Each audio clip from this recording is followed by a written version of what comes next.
పచ్చి కందను బరబర ఇలా బరకగా పట్టుకున్నానండి. దాంట్లో వెల్లుల్లిపాయ అల్లం వేసి ఒక తిప్పాను. తర్వాత ఉల్లిపాయ పచ్చిమిరకాయ కలిపానండి దాంట్లో. ఇప్పుడు అట్టు వేసుకుందాం.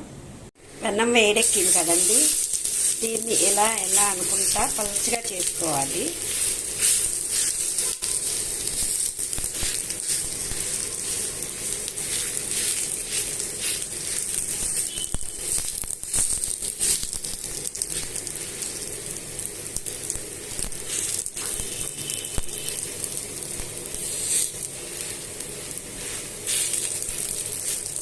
దీని మధ్యలో చిల్లులు పెట్టుకోవాలండి. సేమ్ సర్వపిండి వేసినట్టే కాలుతుంది.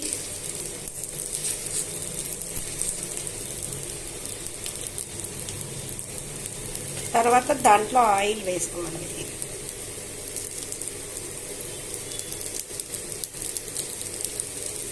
అదే నెమ్మదిగా వేగుద్దండి, చాలా బాగుంటుంది. చూడండి, ఇదే కందట్టు. బాగుందా? మీరు కూడా చేసి తినండి.